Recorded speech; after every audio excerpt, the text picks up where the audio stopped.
El día martes 11 de febrero, el Papa Francisco envió una carta muy seria, muy grave, a los obispos norteamericanos. ¿Sobre qué tema? El tema de las políticas de inmigración del actual gobierno norteamericano. Y el Papa señalaba que los obispos y la comunidad católica en los Estados Unidos estaba viviendo una crisis. ¿Y por qué una crisis? Por la política tan agresiva anunciada por el presidente Trump y aplicada por el presidente Trump para deportar inmigrantes. Y el Papa dice tres cosas importantes que tenemos que tener en cuenta, y la carta la pueden leer. No la he visto en español en la página en el sitio web del Vaticano. La vi cuando recién salió originalmente en inglés, pero ya debe haber una traducción al español. En todo caso, la carta dice básicamente tres conceptos fundamentales. Número uno, que en la actual situación de crisis en la cual pide que los obispos norteamericanos sigan dando testimonio a favor de la dignidad de todo ser humano, incluyendo el inmigrante, e incluyendo el inmigrante indocumentado o ilegal, depende de cómo se le quiera llamar. Hay algunos que señalan que cuando uno rompe las leyes de inmigración está rompiendo la ley y en consecuencia se vuelve ilegal su presencia, y otros dicen que el derecho a emigrar está por encima de las legislaciones de las naciones y en consecuencia simplemente es un inmigrante indocumentado pero no ilegal. Esa es una discusión más que semántica, y sobre esto es un tema opinable y los católicos pueden discutir y pelear, espero que con espíritu de caridad, ¿no? Pero pueden discrepar. Ahora, el Papa señala en primer lugar que existe un derecho de las naciones a regular sus fronteras y a regular quienes entran al país. Pero por otro lado señala que este derecho no puede estar encima de la conciencia de que todo ser humano es una persona con una dignidad inalienable, y en consecuencia con esa dignidad inalienable cualquier política de inmigración tiene que tener en cuenta esa dignidad inalienable. Y allí yo creo que todos estamos de acuerdo, ¿no? Ninguna política en general, no solamente la de inmigración, puede suprimir el concepto de la dignidad intrínseca del ser humano.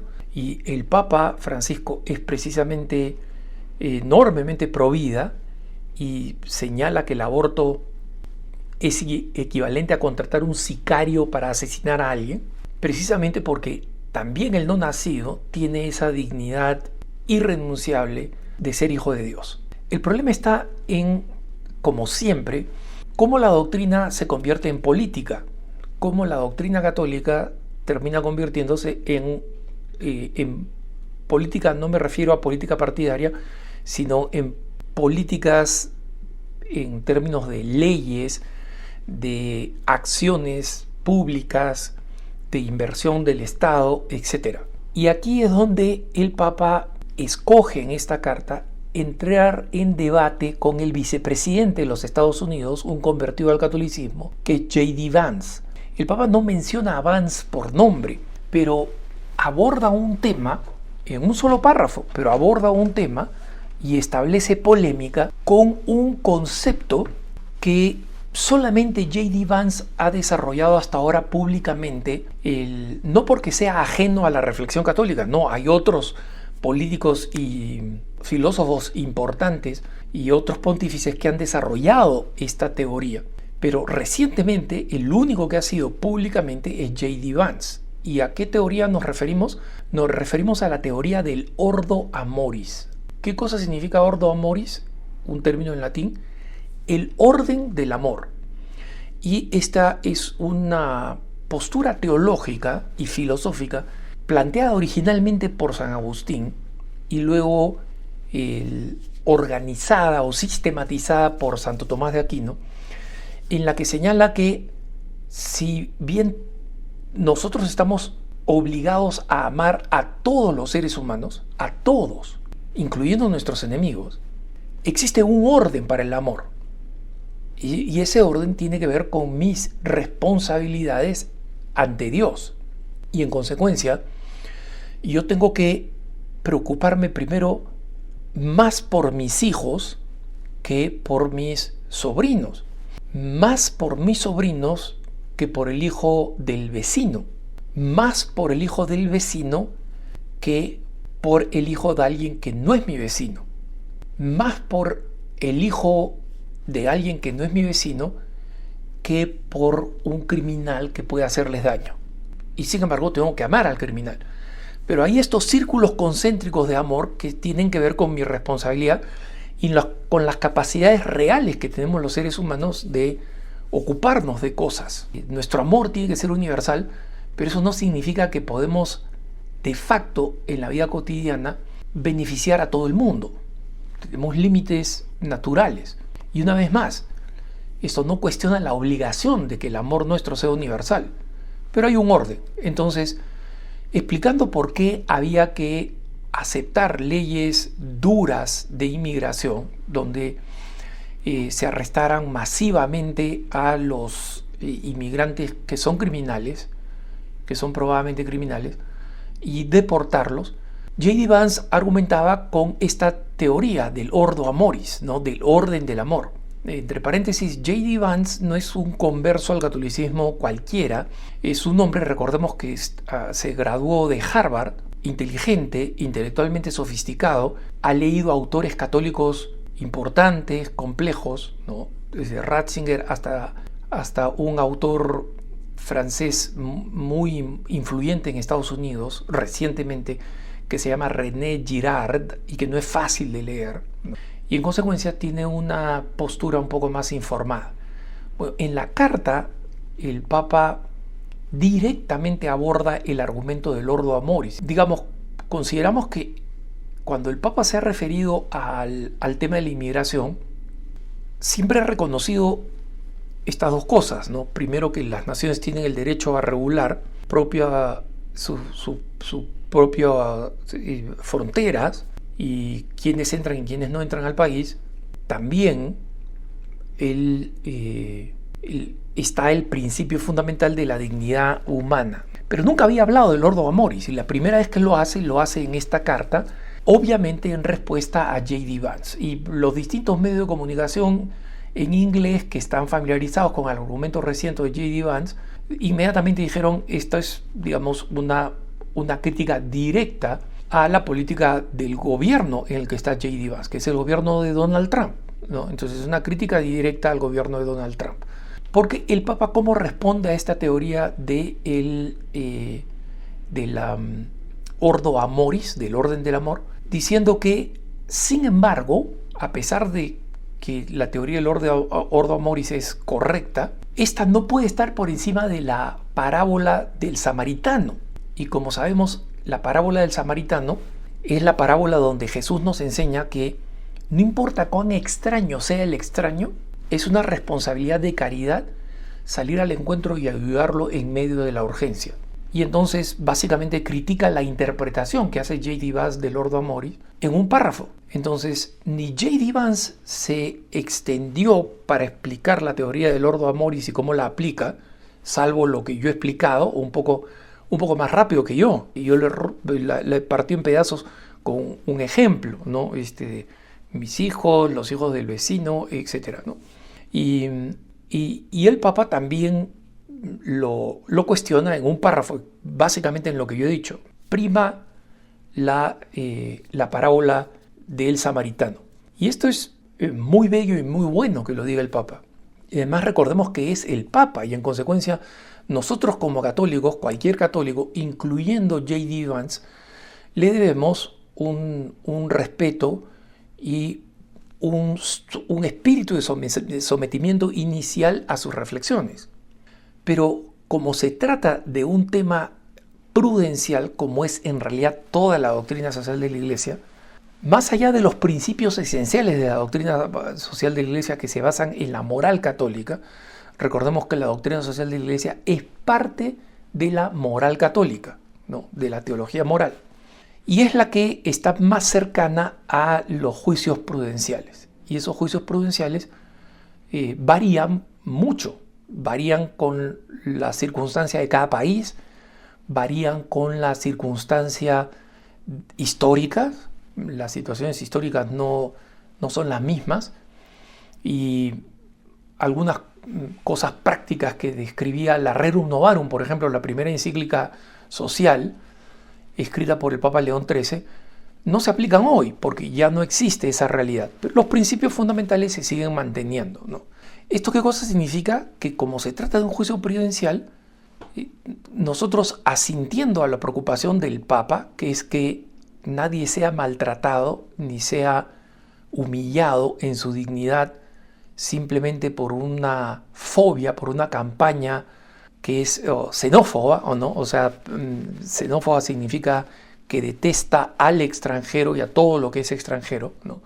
No por una campaña xenófoba, sino también, sin embargo, abre la posibilidad a hacerse preguntas, ¿no? Hacerse preguntas honestas. No me parece bien criticar al Papa, no me parece bien que el zar de inmigración, que es un católico, salga y diga el Papa no se debe meter en temas de inmigración, que se preocupe por la situación de la Iglesia Católica y que el Vaticano también tiene muros, ¿no? Entonces cuando el Papa dice que no hayan muros, sino que hayan puentes, sobre esto, más allá de utilizar metáforas y figuras que, digamos, no contribuyen mucho a la claridad con que hay que enfrentar estos hechos, existen algunas preguntas que son importantes y que los católicos pueden hacer con todo respeto respecto de la postura del Papa, ¿no? Y entre esas preguntas están las de cuál es o a quién se le puede calificar legítimamente de criminal. El Papa dice no se puede criminalizar la inmigración y en general J.D. Vance está de acuerdo con esa postura, pero yo no voy a defender a J.D. Vance en particular porque es un político y no quiero dar la impresión de que yo estoy defendiendo una política de Donald Trump. Yo creo que a Donald Trump definitivamente se le pasa la mano, entre otras razones porque es bastante simplón, bastante político, no es una persona que entiende de doctrina o de principios. En muchas cosas tiene instintos muy buenos, pero la retórica, es decir, la expresión que tiene, la forma de expresarse sí es una forma xenófoba. Y es contradictoria porque dice, sí, amamos la cultura mexicana, en la fiesta del 5 de mayo, que es una fiesta para celebrar la tradición y la cultura y la influencia mexicana, que es el Día de la Batalla de Puebla y que no es una fiesta importante en México, pero que paradójicamente en Estados Unidos se ha convertido el gran día para celebrar la mexicanidad, ¿no? Y la gente sale pues a tomar margaritas, a tomar tequila, a comer comida mexicana o supuesta comida mexicana, ¿no? Y el presidente Trump durante su primer gobierno se mostraba comiendo un burrito bowl, ¿no? Que supuestamente es mexicano, no tanto, van a decir los mexicanos, pero inspirado en los mexicanos diciendo gracias por el aporte mexicano. Entonces tiene estas contradicciones, ¿no? Al mismo tiempo que asusta a la gente diciendo están entrando demasiados criminales, etc. Entonces, la primera pregunta sí es, fuera de la retórica, ¿no? Y fuera de las expresiones xenófobas, ¿puede declararse a unas personas criminales? Una autoridad del Vaticano le preguntaba a una persona vinculada a la administración de Trump, bueno, al final, ¿quién es un criminal? Y esta persona de la administración, un católico, le decía, oiga, eminencia, pero ¿acaso de verdad estamos tan relativizados moralmente que no podemos decir quién es un criminal? Es una persona que mata, que roba, que forma parte de una banda como M13 o la Mara Salvatrucha de salvadoreños o el Tren de Aragua de bandas venezolanas, ¿no? Y no estoy diciendo que involucran a los inmigrantes, a todos los inmigrantes de esos países, no, pero son bandas conocidas por su proveniencia. Entonces, estas bandas obviamente son absolutamente criminales, hacen actos que están en contra de la ley y de la moral. Y esas personas, si son capturadas, muchas de ellas tienen que ir a prisión porque iría personas de cualquier nacionalidad, incluyendo norteamericanos de cualquier raza, porque han violado la ley y han hecho daño. Entonces, si esas personas son criminales, una nación tiene el deber, no solamente el derecho, de castigarlas según la ley, y esos castigos pueden implicar el destierro, ¿no? El envío a sus propios países. En segundo lugar es cuál es la situación en la que nos encontramos. Y la situación en muchas ciudades, en muchos lugares, es dura, incluso para los inmigrantes, con la llegada de demasiados inmigrantes que no han sido supervisados, que no han sido vetados por el gobierno. Y yo les puedo decir, aquí en Denver, por ejemplo, que es una ciudad santuario, es una ciudad muy liberal y que favorece la inmigración, han llegado muchas nuevas inmigraciones, y entre esas nuevas inmigraciones han llegado personas que se han convertido en bandas criminales. Una de ellas, el Tren de Aragua que he mencionado, que se han puesto en un distrito cercano a Denver, que forma parte, digamos, del gran Denver urbano.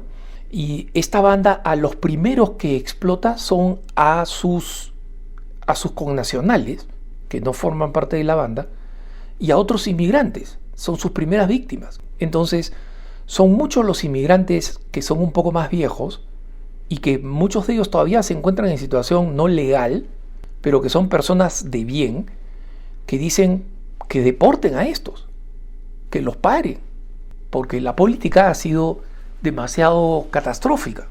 Y en Europa esta situación es todavía peor, ¿no? La irresponsabilidad de no manejar las fronteras de las élites europeas, porque las élites al final no se ven afectadas por esto, ¿no? Un político que gana dinero, que tiene seguridad personal, que tiene chofer, que va a un barrio que está completamente protegido por la policía, se puede dar el lujo de tener políticas de inmigración totalmente liberales y teóricas, ¿no? Sí, esto va a ayudar al desarrollo de las naciones. Y simplemente no poner límites a quienes entran. Y la consecuencia la sufren los que están abajo, los que viven en regiones o en zonas de la ciudad más pobres, tienen que buscar trabajos de entrada básica, es decir, trabajos que no requieren todavía educación o etcétera, que son los trabajos más duros, más laboriosos, y que muchas veces los inmigrantes nuevos están dispuestos a hacer por menos dinero, o que aquellos que trabajan y lo hacen son explotados por estas bandas de criminales. Entonces, la extensión del crimen de nuevos inmigrantes en Denver, en Nueva York, en Chicago, en estas ciudades santuario, donde estos nuevos inmigrantes han llegado, es alarmante.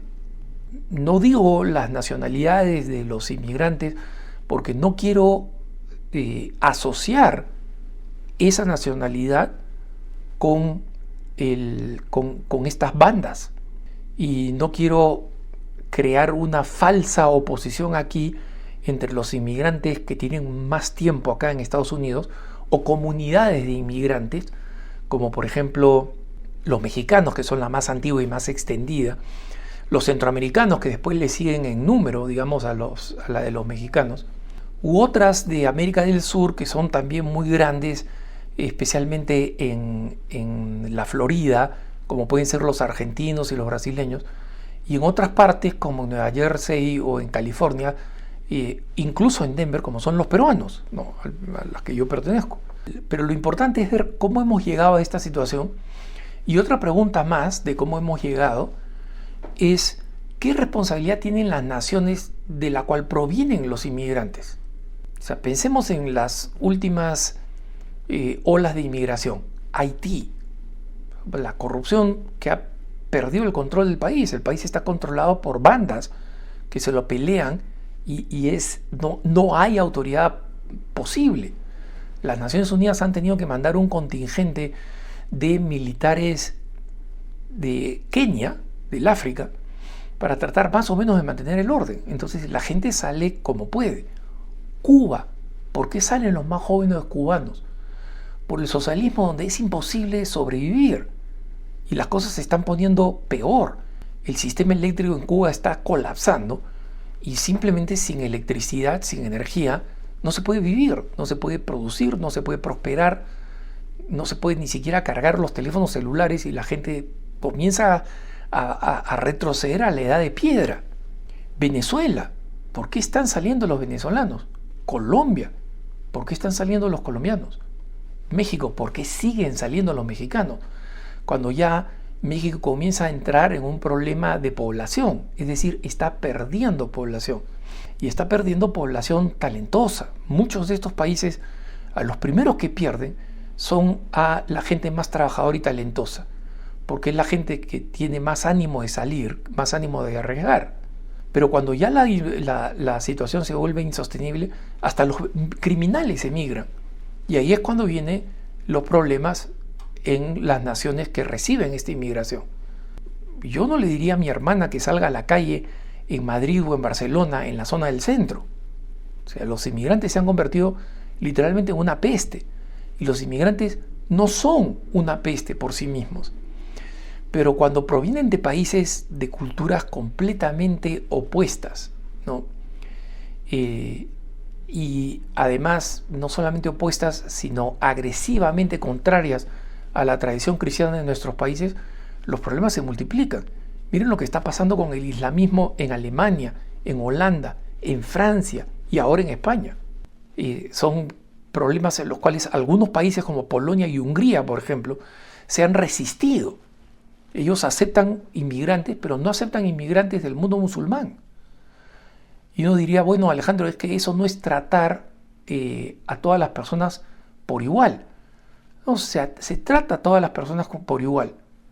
Pero una vez más, el Ordo Amoris nos lleva a decir, mira, primero me tengo que preocupar en Italia, el gobierno, por los italianos. Esa es la responsabilidad del gobierno italiano y del gobierno de cada país. Y los gobiernos de nuestros países de América Latina no se han preocupado por nosotros. Por eso la inmigración. En mi caso no fue porque me tuve que salir del Perú, sino porque como consagrado fui asignado a una comunidad de mi comunidad mayor que vino a Denver, ¿no? Perfectamente me hubiera podido quedar en el Perú porque tenía una misión, un apostolado y una comunidad donde estar, ¿no? Pero entiendo a todos mis hermanos peruanos de por qué han dejado el país con mucho dolor. Nadie lo deja contento. Y todos extrañamos nuestro propio país, las costumbres, los vínculos familiares, a las personas que amamos y que hemos dejado atrás. Pero es importante entender que una cultura y un país puede hacerse responsable hasta un punto. Una cosa son los refugiados, que son los países, las personas que están huyendo desesperadamente y que no pueden ser reenviadas a sus propios países porque van a ser torturados y matados, y que Estados Unidos sigue recibiendo, o sea, ha parado temporalmente, pero tiene un compromiso con las Naciones Unidas de recibir a un número determinado de refugiados distribuidos internacionalmente. Y otra cosa son los inmigrantes económicos, hasta qué punto una nación puede recibir, a qué cantidad puede recibir sin que el país termine quebrado, afectando a todos, incluyendo a los que vienen inmigrando, tratando de encontrar un lugar donde puedan construir una familia, desarrollarse, vivir en paz, ¿no? Entonces, estas son algunas preguntas que el Papa no se ha referido, nunca ha hablado particularmente de ellas, y eso no quiere decir que no tenga una postura y no tenga una respuesta, pero es bueno hacerlas porque es justo. La situación en la que estamos, ¿qué significa construir un puente y no muros? ¿Qué significa eso? El caos en la frontera durante la administración de Biden lo único que hizo es permitir el cruce completamente fuera de control del fentanilo, de esta droga, y del tráfico de personas, que es el crimen más horroroso que puede existir en el mundo. Tráfico de niños, tráfico de mujeres, masivo. Eso no puede estar bien, eso no puede ser parte de los puentes que hay que construir como oposición a construir muros. Y el arzobispo José Gómez, el primer arzobispo hispano de la arquidiócesis más grande de los Estados Unidos, que es la de Los Ángeles, decía con bastante sabiduría, no, los puentes que el Papa dice, se pueden construir como puertas a un muro. Tiene que ser un muro que tenga puertas. El muro, porque hay que discernir, el país tiene el derecho y el deber de discernir quiénes entran, y la puerta para que puedan entrar las personas que califican para entrar, que vienen con buena intención y que terminan enriqueciendo el país. En Estados Unidos, el presidente Ronald Reagan decía, sin ustedes los mexicanos no tendríamos casa y no tendríamos la misma alegría. Lo dijo una vez en un discurso del 5 de mayo. Ustedes han hecho que nosotros seamos menos aburridos, ¿no? Tenía mucho humor el presidente Reagan, pero enseñaba algo que es verdad. Hay un aporte no solamente del trabajo, de la responsabilidad y de cualquier país, ¿no? Esto también se podría decir de los puertorriqueños, de los cubanos, de inmigraciones más antiguas, ¿no? Y que continúan. Pero definitivamente el tema de la inmigración está creando problemas reales, y no por algo. Paulatinamente las naciones europeas, especialmente la gente del trabajo, del mundo laboral, e incluso comunidades inmigrantes que ya se han integrado a las sociedades, son los primeros en votar por políticas que sean menos permisivas en términos de inmigración. ¿Por qué es eso? Eso es un tema que tanto los obispos norteamericanos como el Papa tienen que tener en cuenta cuando hacen sus propuestas realistas de inmigración. Que tengas un buen día.